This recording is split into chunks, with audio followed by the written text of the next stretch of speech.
In the vast plains of Africa, elephants are more than just the gentle giants we perceive them to be.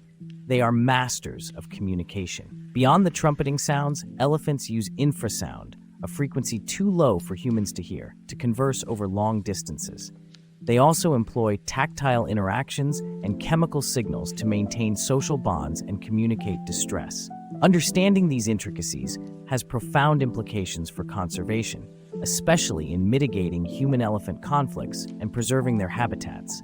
As researchers delve deeper into this hidden language, it prompts us to question, how can harnessing this knowledge reshape our approach to wildlife conservation and coexistence?